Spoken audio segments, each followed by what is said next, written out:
On a warm spring morning in May 1792, 24 men gathered beneath the spreading branches of a buttonwood tree on Wall Street in Lower Manhattan. What they were about to sign would reshape American finance forever and create the foundation for what would become the most powerful financial system in human history. But to understand why these men felt compelled to meet in secret under a tree, we must first examine the chaotic and dangerous world of early American finance that drove them to this desperate act of self-preservation. The year 1792 was a time of extraordinary financial turmoil in the young United States. Just 3 years earlier, the new federal government under Alexander Hamilton had assumed the Revolutionary War debts of the individual states, creating the first national debt market. Hamilton believed that a robust financial system was essential for American independence and prosperity, but his ambitious plans had unleashed forces that few understood and even fewer could control. The coffee houses and taverns of Wall Street had become makeshift trading floors where speculators bought and sold government bonds, bank stocks, and the shares of emerging corporations. The Tontine Coffee House at the corner of Wall and Water Streets was the epicenter of this frenzied activity. Every morning, merchants, bankers, and speculators would crowd into its smoky interior, shouting prices and making deals with nothing more than handshakes and hastily scrawled notes. But this system was inherently unstable and prone to manipulation. Without standardized rules or oversight, anyone could claim to be a broker. Prices fluctuated wildly based on rumors and speculation.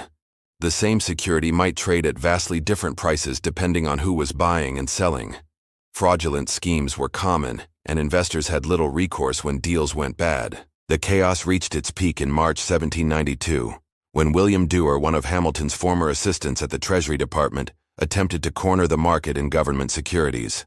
Dewar had been borrowing enormous sums to buy up bonds, believing he could manipulate their prices and make massive profits. His schemes involved some of the most prominent figures in New York society, including members of Hamilton's own circle. But Dewar had overextended himself catastrophically. When his creditors began demanding payment, he was forced to sell his holdings at devastating losses.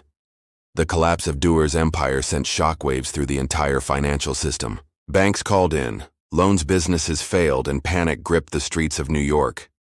Dewar himself was thrown into debtor's prison, where angry mobs gathered outside threatening violence.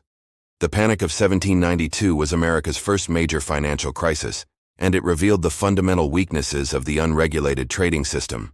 Alexander Hamilton was forced to intervene, purchasing government securities to stabilize their prices and prevent a complete collapse. But the experience convinced many that something had to change. Into this crisis stepped a group of the most established and respectable stock dealers in New York. These were not wild speculators or get-rich-quick schemers, but serious businessmen who had built their reputations on honest dealing and financial expertise. They included Leonard Bleecker, whose family had been prominent in New York for generations, Hugh Smith, a successful merchant, and Benjamin Seixas, whose Sephardic Jewish family had fled persecution in Portugal. These men recognized that the existing system was destroying their livelihoods and threatening their reputations. The chaos and fraud were driving away serious investors and making it impossible to conduct business on rational terms. They needed to create order out of chaos and establish trust in a market that had become synonymous with deception and manipulation. The solution they devised was both simple and revolutionary. They would form an exclusive association of brokers who agreed to trade only with each other and to charge fixed commission rates. By limiting membership and standardizing practices, they could eliminate much of the fraud and instability that plagued the open market. On May 17, 1792, these 24 men gathered beneath the Buttonwood tree at 68 Wall Street. The tree itself was already a local landmark, its broad canopy providing shade for outdoor meetings and informal gatherings. But on this day, it would become the birthplace of organized securities trading in America. The agreement they signed was deceptively brief, consisting of just 2 sentences. We, the subscribers, brokers for the purchase and sale of public stock, do hereby solemnly promise and pledge ourselves to each other that we will not buy or sell from this day for any person whatsoever any kind of public stock at a rate less than 1/4% commission on the specie value, and that we will give a preference to each other in our negotiations. This simple document contained the seeds of a financial revolution. The fixed commission structure meant that brokers could no longer undercut each other in a race to the bottom. The preference clause created an exclusive trading network that gave members significant advantages over outside competitors.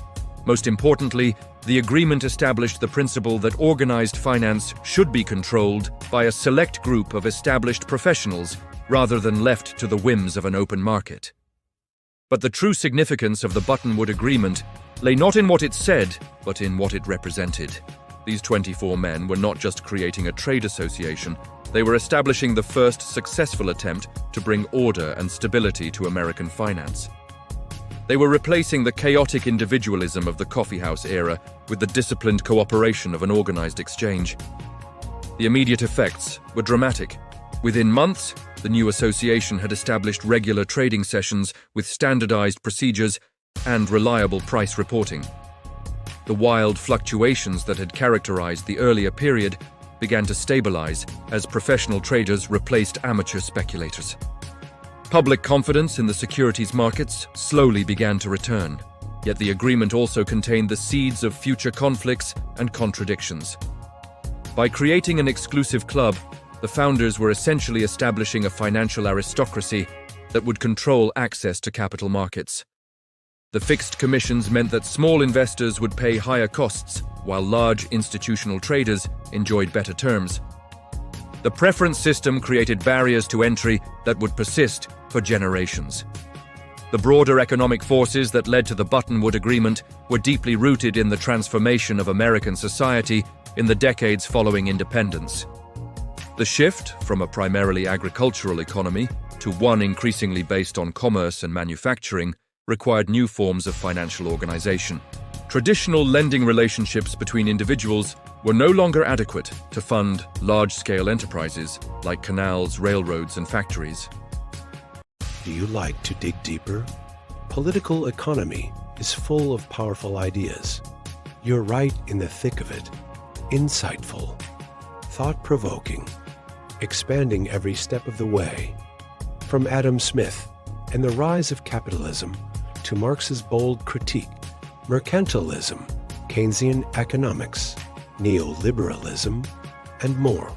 Or we explore it all, clearly and from every angle. Keep the momentum going. Check the links, dive deeper, and subscribe for more. At the same time, the federal assumption of state debts had created a massive new market in government securities. These bonds needed to be traded regularly as their values fluctuated with political and economic developments. The old system of occasional private sales was completely inadequate for this new reality. Alexander Hamilton understood these dynamics better than most of his contemporaries. His financial program was designed not just to establish the credit of the new government, but to create the institutional framework for a modern capitalist economy. The Bank of the United States, the assumption of state debts, and the establishment of reliable tax revenues were all part of a comprehensive plan to build American financial power. But Hamilton also recognized the dangers inherent in unregulated speculation. His response to the Panic of 1792 demonstrated his commitment to maintaining stability even when it required government intervention. The Buttonwood Agreement can be seen as a private sector complement to Hamilton's public sector reforms, both aimed at creating a more stable and predictable financial system. The men who signed the agreement were products of this transformation. Most came from merchant families that had prospered in the colonial period, but now faced the challenges of operating in a rapidly changing economy. They had the capital and connections necessary to succeed in the new financial markets, but they also understood the importance of cooperation and mutual support. Leonard Bleecker, for example, came from a Dutch family that had been prominent in New York since the 17th century. His grandfather had been a successful merchant, and his father had served in the colonial assembly. But by the 1790s, the old patterns of trade were breaking down, and new opportunities were emerging in government securities and corporate stocks. Similarly, Hugh Smith had built his fortune through traditional merchant activities, but recognized that the future lay in financial services rather than the physical movement of goods. The Buttonwood Agreement offered him a way to transition from commerce to finance while maintaining his social position and economic influence. The agreement also reflected broader tensions in American society about the role of finance and speculation in the new republic. Many Americans, particularly those influenced by Jeffersonian ideals, were deeply suspicious of financial markets and the men who operated them. They saw speculation as a form of gambling that contributed nothing to productive economic activity while enriching a small elite at the expense of honest farmers and artisans. These concerns were not entirely misplaced. The early securities markets were indeed dominated by wealthy urban elites who often had access to inside information and the capital necessary to manipulate prices. The exclusive nature of the Buttonwood Agreement only reinforced these advantages and created additional barriers for ordinary Americans who might want to participate in the financial system. Yet the founders of the agreement would have argued that their actions were necessary to prevent even greater abuses. The unregulated markets of the early 1790s had been characterized by fraud, manipulation, and instability that ultimately hurt small investors more than large ones. By creating professional standards and reliable procedures, they were making the markets safer and more accessible for legitimate participants. The success of the Buttonwood Agreement was not immediately apparent. The association remained small and informal for several decades, operating more like a gentleman's club than a modern exchange. Trading volumes were modest, and many securities continued to be bought and sold outside the organized market. But the principles established in 1792 proved remarkably durable. The emphasis on professional standards, exclusive membership, and fixed commissions would shape American finance for the next 2 centuries. When the New York Stock Exchange was formally incorporated in 1817, it explicitly traced its origins back to the Buttonwood Agreement and adopted many of the same organizational principles. The agreement also established Wall Street as the geographic center of American finance. While Philadelphia had been the nation's financial capital during the 1780s and early 1790s, the success of the New York brokers gradually shifted the center of gravity northward.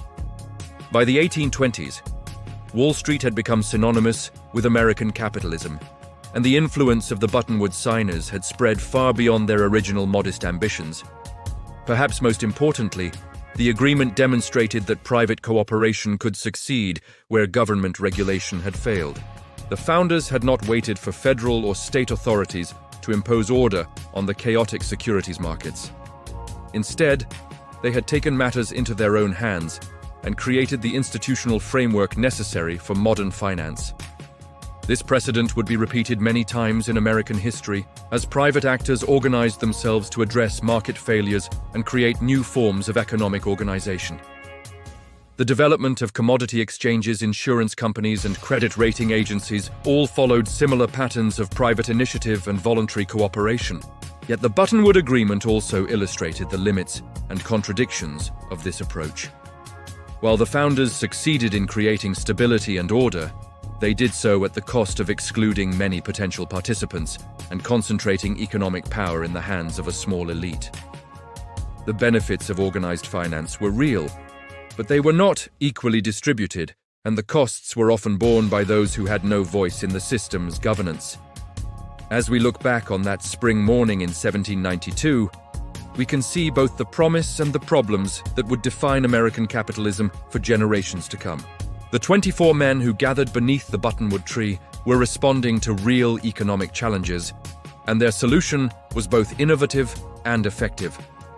But they were also laying the foundation for a financial system that would become increasingly complex, powerful, and removed from the everyday concerns of ordinary Americans. The Buttonwood Agreement was thus both an ending and a beginning. It marked the end of the chaotic, individualistic phase of early American finance, and the beginning of the organized institutional phase that continues to this day. Understanding this transition is essential for anyone who wants to comprehend how American capitalism developed its distinctive characteristics and why financial markets continue to play such a central role in our economic and political life.